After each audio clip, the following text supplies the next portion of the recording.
But then the head trash for me is like, you don't have a certificate in that. You don't have a degree in that. Like, that dumb shit gets in my head.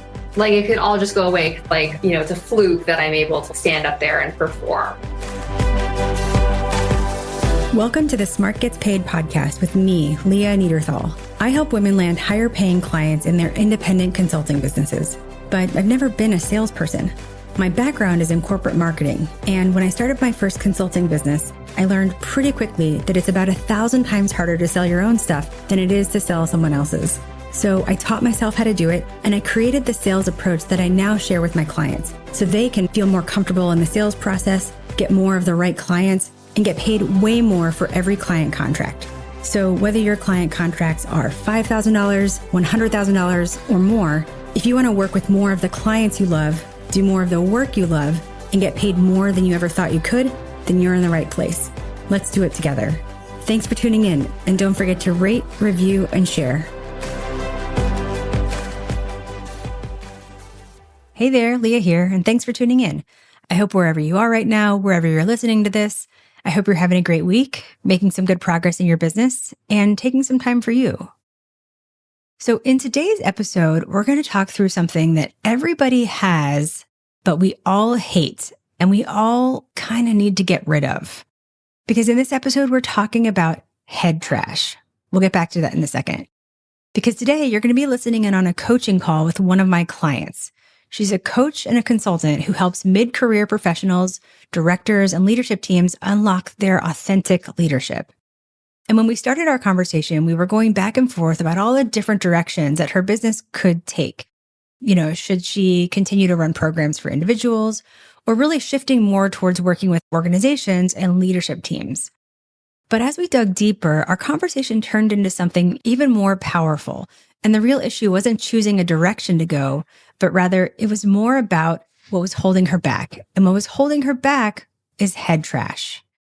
Now, when I say head trash, you probably already know what I mean, but it's all that mental clutter, mental noise that tells us that we can't do what we want to do, or we shouldn't do what we want to do. Head trash says things like, you're not ready yet, or it says you're not qualified enough. Or for a lot of people, it says, you should get another certification or degree before you even try this thing. Or, what's also really common for head trash to say is, other people already do this better, so why bother? And really, head trash can sound different for each person, right? Based on their background or your family of origin or your history or whatever, right? But head trash is always there. And that's the tricky thing about head trash. It's everywhere. Every woman I've ever worked with, every consultant I've coached, everybody has it. I'm sure you have it, and I have it too. It's also so insidious because head trash feels so true. It sounds like this rational voice of caution when it's really just fear, dressed up as logic. And that's why I wanted to share this conversation with you, because you'll not only hear my client, naming her head trash out loud, but you'll also hear how we start to dismantle it. And what's really special about this call is that, my client didn't just talk through her own head trash. She also invited me to share my head trash. And so you're going to hear me get really real about my doubts and the imposter syndrome I've experienced and, still experience in my own business. So in our conversation, you're going to hear how to recognize when head trash is running the show. You're going to hear why you actually don't need another certification or another credential to do the work you're already doing. You're going to learn a simple shift that helps you replace your inner critic with a stronger, more confident voice that's still yours. You're going to learn the surprising truth, maybe surprising, I guess, about the imposter syndrome that I've struggled with and how I work through it. And why waiting for the, air quotes, right way to do something might actually be keeping you stuck. I want to send a huge thank you to my client for allowing me to share this conversation with you. So take a listen, and at the end, I'll come back and share a lesson that you can apply to your business. I'm looking at my calendar and I don't know, I'm kind of feeling like, what am I doing? Yeah, what am I doing? In what respect? This is kind of like blank slate where my goal for summer was to kind of line up business for the fall, but I am trying to discern like what I want to line up. I feel a little conflicted. So it'd be helpful to talk through these things that I'm debating. Okay. Let's talk through what you're thinking so that maybe we can point you in the right direction. Okay, so from here, we spend about 20 minutes talking about what she truly wants in her business and where she wants to go with her consulting work. And by the end, she has a pretty clear vision of what she'd like to be doing. And then I ask this question. So what is keeping you from like going after these organizations? I mean, it probably is like confidence. Like, can I do it? But I think I like in my head, I'm like, oh, but they won't pay for this or they won't pay enough. And so then I like hedge myself from like fully just being like, nope, that's who I want to work with. That's who I want to help create something. Mm-hmm. I mean, some of them won't and some of them will. Yeah. You know, but if, you know, it's like if we let our head trash dictate, then we're never going to do anything. Right. So what is that head trash though? Where's that coming from? The head trash is like, oh, you should be working with like corporates and the people who have big budgets and they're the ones that like don't care about, you know, dropping 20K on doing like a retreat. And then it's going to be so much harder to try to convince a nonprofit or a social enterprise to do it. Yeah, it's like, I mean, harder. I don't know. How would you respond? How would you respond to that head trash if the head trash was like sitting in front of you saying that? You're like, well, it might be harder, but like you can do hard things. And also that's, if you're providing a solution and people need a solution, they're going to find a solution. Like, also you're only so big. Like, how many things do you think you could take on anyway? Right. And just because a company has lots of money doesn't mean it's easy for them to give it to you. Yeah. Right.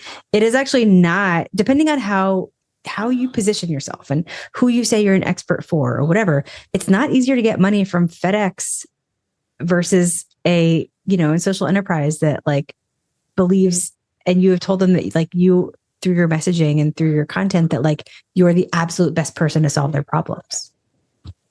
Well, do you know what I'm saying? Yeah, totally. But then the head trash for me is like, you don't have a certificate or a degree in like that dumb shit gets in my head. Do you know who doesn't have a certificate in? Tony Robbins. Yeah. Brene Brown does not have a certificate. What's that? Who's like, everybody's talking about like Mel Robbins or whatever. Robbins, yeah. And you don't need it. Your head trash is working overtime. That's, I think, the biggest I'm hearing. Sure. Your head trash is working overtime. Whose voice is that?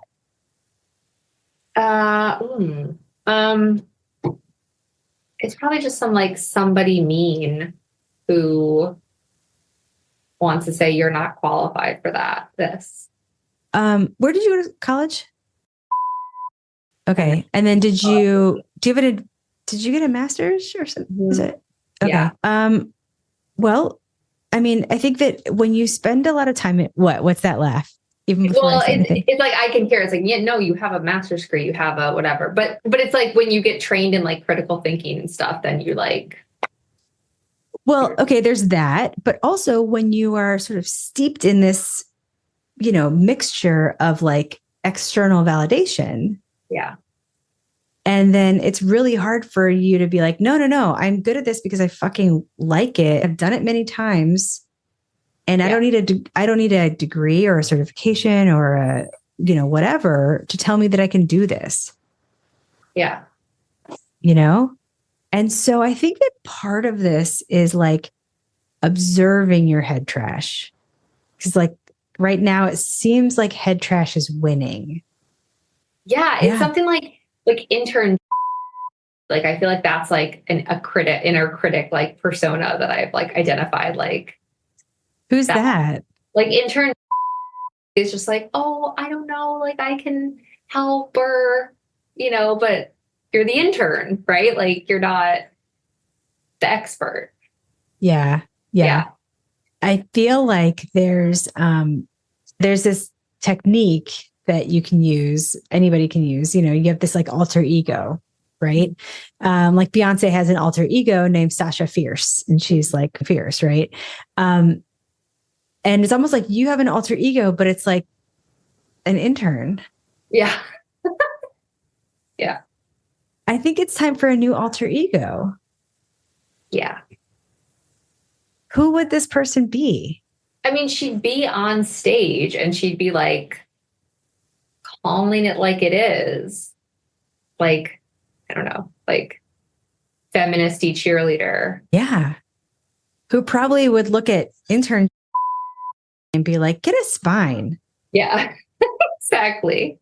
There's a loose connection here to this story, but I was listening to a podcast about a woman who she's a very, very successful business owner, in the millions and millions and millions. I mean, she's a total badass, right? Like Sasha Fierce in the flesh. But every time she would prepare for a board meeting or be in the run up to a board meeting, she would get so anxious and like paralyzed and, the sweats and all of that, even like walking in the door, even though in other areas, she's like a total badass. And her husband was like, he's like, at one point, he's like, I finally figured out why you are so scared of these things. He said, you are still acting like an employee because that's the only thing you've ever been. And I think there's something in here in the mix. Yeah. Right. It's like, and not just for you, probably for everybody and including myself. Right. It's like, what would, who's already doing this in the future? Like, what would she say to you? Like, you can take up space, you know what needs to happen, and you can direct the work. And yeah, see, that's the thing is like, Leah, like I've been the like, like the neutral, your value is in knowing all the things and getting to learn lots of different things quickly, but not like be the expert in any one thing, and certainly not be the one on stage taking up space. Like I'm writing the speeches for people versus giving them. And yeah, it feels like a totally different space to take up. How does it feel? What, to take up space? Yeah. Like, I mean, I just see you even sitting differently in your chair right now. Like, what does it feel like to just observe this and know that there's a different way to take up space? It's just weird. Like I've just always been like shy and quiet and like introverted, but it's like, I'm not. Like when I'm up in front of a group and I'm like giving examples and like telling stories and like asking people and like seeing like the reticence and asking what's up and like making a joke or whatever, like it feels very like performance. It's like extemporaneous. It's being like holding the room. Like those are like none of the things that I ever thought, one, I'd be able to do, but also like get paid for, like for that being the value. Like that still feels like it could all just go away because I'm just like, oh, it's a fluke that I'm able to like stand up there and perform, or just, yeah, like as if that's not good enough. Like I should be, writing the report and giving people the report and my values and like having the fact that I synthesize things. And like it is a totally different way to say I can show up and deliver value through doing that. And that is, that's just never been on my radar. Like just like owning a business was never on my radar, like being the person in the room with the big enough voice and like telling people what's going to happen has never been on my radar. Right. But that's you. I mean, it's not a fake you. That's like the real you. But it'd be so much more comfortable to like stay behind my computer screen and like do like virtual workshops and stuff. But it's like, I know that's not what I want to do. I would much rather like be on stages and be, in front of groups and be like, nope, I like do that and it takes a lot out of me and I like gotta like recover after it because I'm not a true expert. But like if I'm getting paid enough to do that and then have time to read books on other things and make sense of it and bring it back to people, like that's what I want to do, not like scramble to try to get people to say yes to $1,000 workshop that's going to change their lives. Right. Well, and just going back to that, I mean, you know, if a 2% conversion rate is good, that means that most of the time you'll have a 98% rejection rate, right? Or no rate. Like, not that people are telling you no, they're just not taking action. Yeah. You know, and for somebody who, I mean, what you're describing also is like very much like me. Like I'm very much behind the scenes. I don't love to be, you know, it takes a lot of me out of me to like be up on stage, blah, blah, blah. But for somebody, you know, who as you're describing, it's like a lot of external career of external validation, right? Which is what academia is. You have this sort of intern level inner voice with head trash. It does take a lot of like new things to be able to market this thing. And then to have a 98%, you know, no action rate.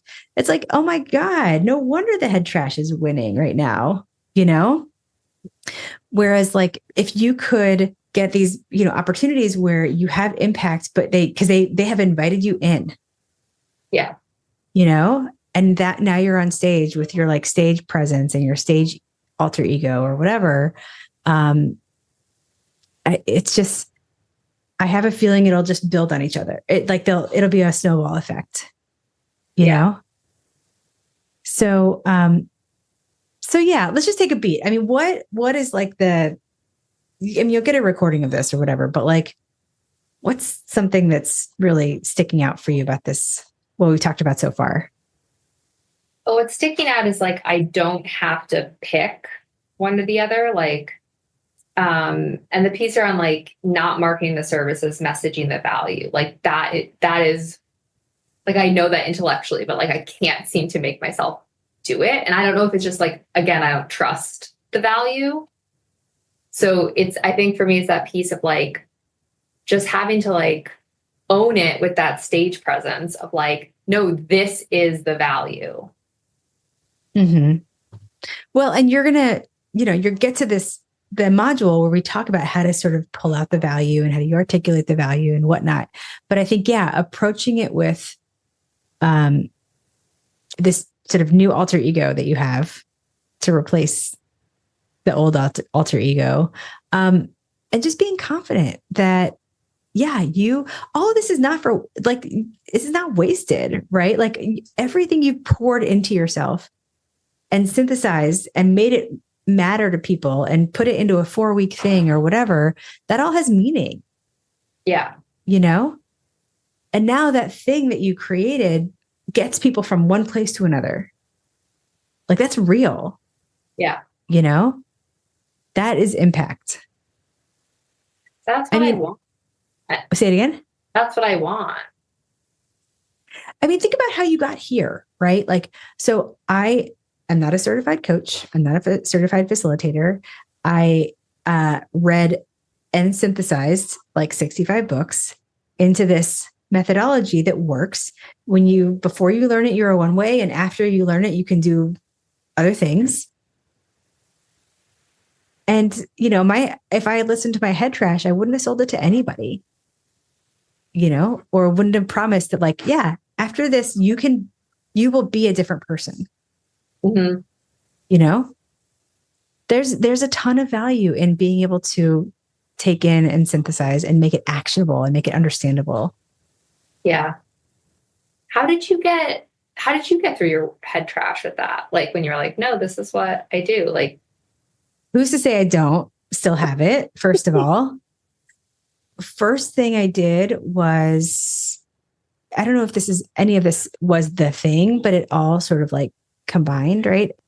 First, I worked with a coach or did a coach's program to make the program. That's one thing, right? It's like I borrowed their confidence that they know they have a system, right? So that's how I made the first version of my first course. I never stopped improving it. So I saw that where it could be better and I like made it better. So I'm like, oh, now it's going to get people better results, So, and then I saw the results and I hold on to the results. Like there's a reason we have a wins channel. Sometimes I need that, right? If I'm having a bad day and I'm like, oh my God, somebody just, made $100,000 more this year than last year. Yeah. Like, but even before that, like I save anytime people say good things about this, like I hope you're saving them in a place. No, I definitely have the Google file. Yeah. I also, part of the head trash is like on the, do you have what it takes or are you worthy enough or whatever? I gotta tell you, like when I first started my business, I was reading all these people's bios who were like sort of big at the time, like other coaches or whatever. And I was like, they all had these like stories of, they had hit rock bottom or they'd overcome some like tremendous adversity or whatever. And my imposter syndrome was telling me like, you don't have enough adversity to be good at this, which I know is crazy. Right. And then like 2 years later, I had a stroke. So I'm like, whoa, easy there. Be careful what you wish for. Right. And so I don't know. And that whole adversity thing, like it still sort of comes up. Like I didn't have enough hardship in my life. Like God forbid, like don't want to manifest that. But you know what I'm saying? This thing that says that you're lacking something, it still comes up, but, I also have learned that like, there's no one way to do anything. There's no right way. Like you can have a fully like thriving, profitable business and still be on nobody's radar and not be famous. Do you know what I'm saying? Like you could have 100 clients and be making millions of dollars. Do you know? And so that's the thing that probably helped me the most, that there's like no one way to do it. And other people are allowed to do it their way. I said something that it must have hit something because I saw you write it down. What was that? Oh, there's no right way to do things. I feel like I keep like looking for like the right way to do things. Like reading people's stuff and like, oh, what's the right way to do things? Yeah. Yeah. I was, it's funny. I mean, I would bet that we're both perfectionists, right? Or, whatever. So and I thought I heard on a podcast recently, somebody was like, I forgot they're quoting somebody, but they said that, the business grows at the speed at which the founder makes decisions. Oh, and yeah. Okay. So that was the first like, oh, right in the chest. Right. Yeah. And then, but I've been noticing recently that like, I've been struggling to make decisions recently. I've been really dragging my feet on some things.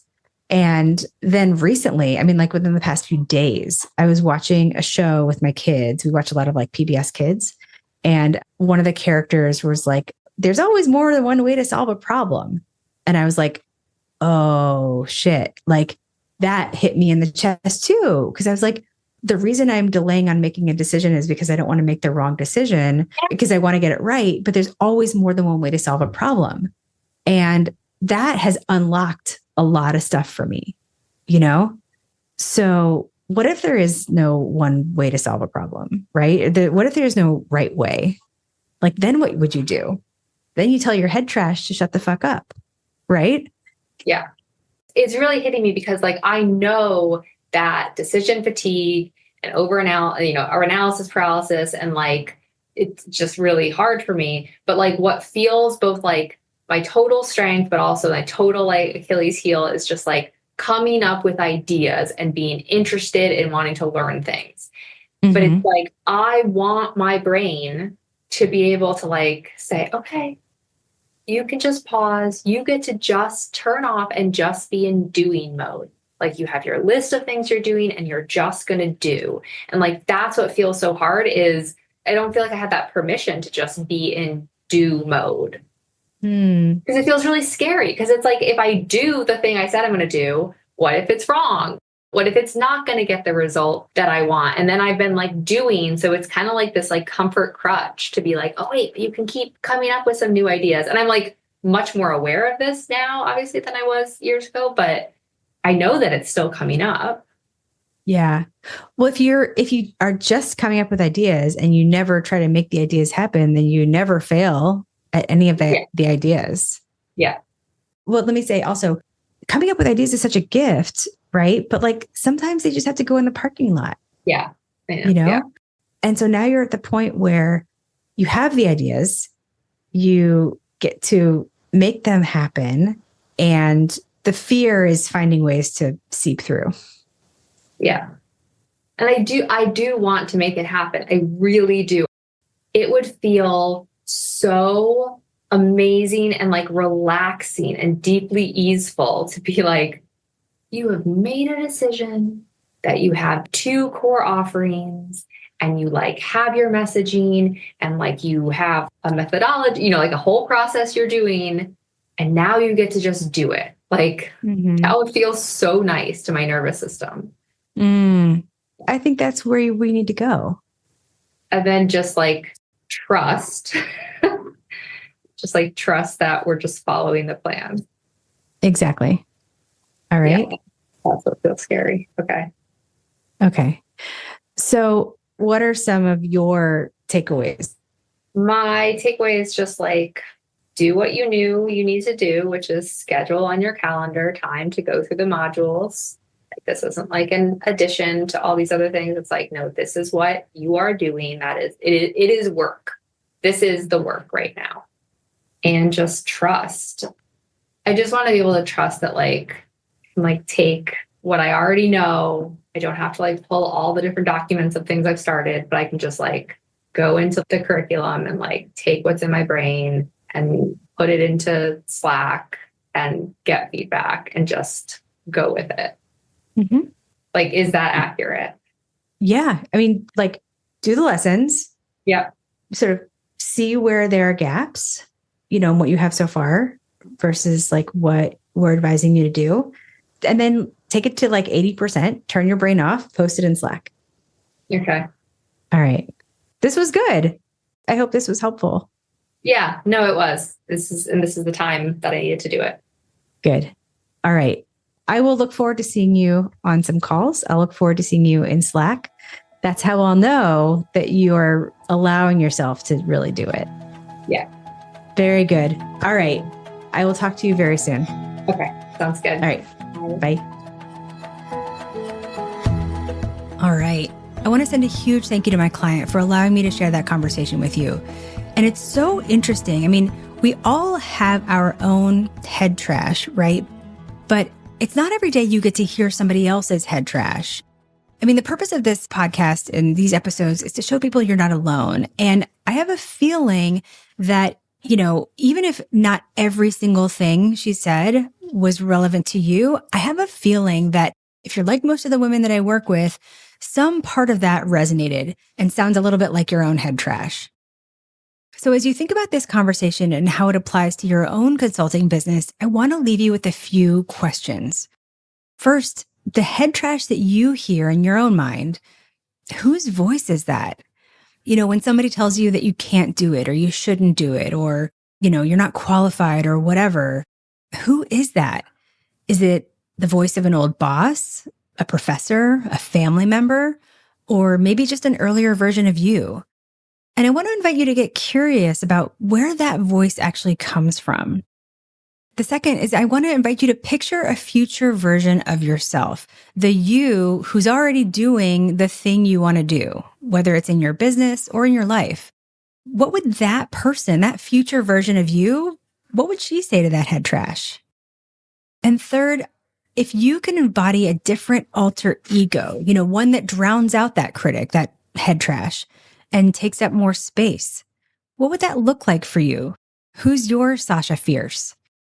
Because when you can recognize where your head trash is coming from and then choose a more powerful voice to drown it out and guide you forward, then you're not letting fear run the show anymore. You're leading your business and yourself from a much stronger place. And that's how we stop living stuck in the past or being held back and really start moving forward to where we want to be. Because when you can recognize where that head trash is coming from and then choose a more powerful voice to drown it out and guide you forward, then you're not letting fear run the show anymore, and you're leading your business and yourself from a much stronger place. Thanks for listening in. If you know someone who might benefit from hearing this, please share this episode with her. You never know who might need to hear this today. All right, see you next time.